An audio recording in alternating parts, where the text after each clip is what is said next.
धुंध घाटी की रातें हमेशा से डरावनी थीं, लेकिन उस रात का कोहरा जैसे किसी अशुभ शक्ति का दूत था।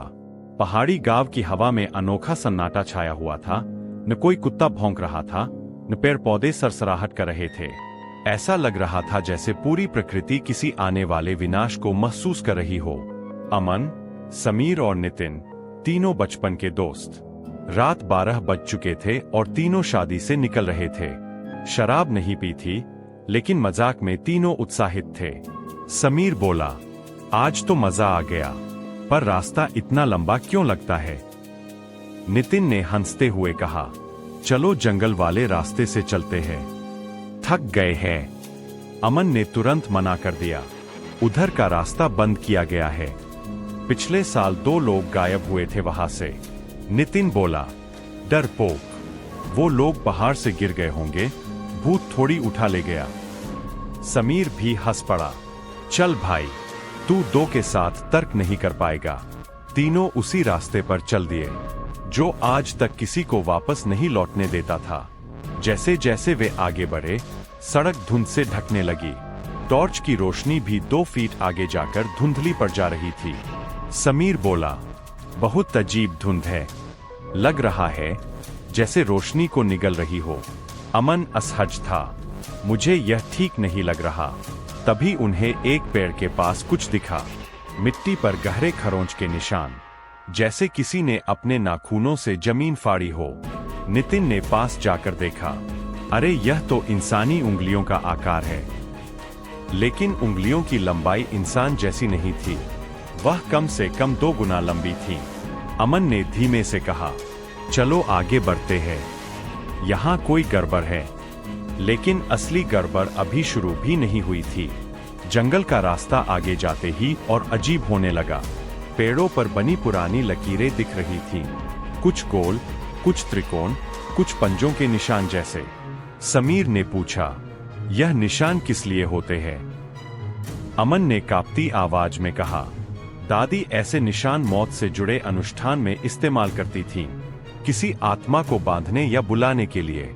नितिन बोला, तो इसका मतलब? अमन ने उसे चुप करा दिया, फालतू मत बोल। लेकिन तभी पीछे से एक कर्कश फुसफुसाने की आवाज आई।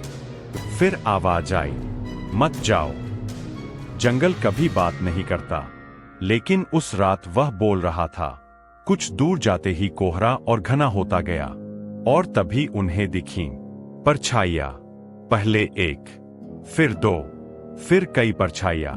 परछाइयां पेड़ों पर नहीं, हवा में तैर रही थीं। उनका आकार इंसानी था, लेकिन चेहरा धुंधला और लंबा। समीर ने टॉर्च की रोशनी मारी। रोशनी भीतर घुस गई, जैसे वे खाली खोल हों। तभी एक परछाई ने अपना सिर मोड़ा, पूरी तरह पीछे, बिना शरीर घुमाए, और उनकी तरफ तैरने लगी। तीनों में अफरातफरी मच गई। नितिन लड़खड़ाकर गिर पड़ा। अमन और समीर आगे निकल गए, पर पीछे मुड़कर देखा तो परछाई नितिन के ऊपर थी, धीरे धीरे उसकी छाती में समा रही थी। नितिन का शरीर मिट्टी में धंसता जा रहा था, चेहरा पीला पड़ा जा रहा था। उसने चीखते हुए कहा, यह मेरे अंदर जा रही है, रोक दो। लेकिन कुछ ही क्षणों में नितिन का शरीर शांत हो गया, और अचानक वह खड़ा हो गया। लेकिन अब उसकी आंखें काली थीं, और होंठ काले धुंध से भरे हुए। वह धीरे से बोला, मेरे साथ चलो। अब वह नितिन नहीं था, वह कोहरे का रक्षक बन चुका था। अमन और समीर जान बचाकर भागे, पर रास्ता बदल चुका था। जंगल का मार्ग गोल गोल घूम रहा था। जहां भी भागते, वही पेड़, वही पत्थर, वही टूटी पुलिया। समीर ने दहशत में कहा, हमें इसी जगह घुमा रहा है, कोई हमें बाहर जाने नहीं दे रहा। अमन बोला, आत्मापथ खुल चुका है। उसने एक पुरानी कथा बताई। जब आत्मापथ खुलता है, जंगल एक नकली दुनिया बना देता है। लोग सोचते रहते हैं कि वे भाग रहे हैं, पर असल में वे एक ही जगह फंसे रहते हैं। अचानक धरती फटने लगी, जमीन से काले हाथ बाहर आए। कुछ उंगलियां टूटी हुई, कुछ जल चुकी। वे जमीन पर रेंगते हुए आगे बढ़ रहे थे। समीर चीख पड़ा, अमन भाग। एक काला हाथ समीर के पैर से लिपट गया। वह चीखते हुए जमीन पर गिर पड़ा। अमन ने उसे पकड़कर खींचा। जोर लगा, मैं यहां हूं। पर काले हाथ और बढ़ते गए, जैसे 100 हाथ एक साथ उसे खींच रहे हों। धरती फटी, नीचे अनंत अंधेरा था। समीर की आवाज टूट रही थी, अमन, यह अंधेरा नहीं, यह कोई पेट है, मुझे खींच रहा है। अंदर कोई है, बहुत सारे चेहर। और अगले ही पल वह पूरी तरह धरती में गायब हो गया। धरती ऐसे बंद हो गई ज अमन अकेला रह गया। अमन दौड़ता हुआ एक पुराने मंदिर के खंडहर में पहुंच गया। मंदिर का फर्श टूटा था, मूर्तियां अधजली, दीवारों पर वही अजीब चिन्ह बने थे। तभी उसे एक भारी सांस महसूस हुई। पीछे मुड़ा तो नितिन खड़ा था, लेकिन उसके पीछे कुछ और भी खड़ा था। एक विशाल काला साया, बिना आंखों के, बिना चेहरे के, सिर्फ एक काला धुंधसा जीव। उसका शरीर जमीन को छुए बिना तैर रहा था। उसकी आवाज नहीं थी, लेकिन उसकी मौन चीख मंदिर की दीवारों को हिला रही थी। अमन ने कांपते हुए पूछा, तुम क्या चाहते हो? पहली बार साया बोला, मेरे रास्ते से गुजरने वाले मेरे हो जाते हैं। उसकी आवाज कई लोगों की आवाजों का मिश्रण थी। अमन ने पूरी ताकत से मंदिर से बाहर भागने की कोशिश की।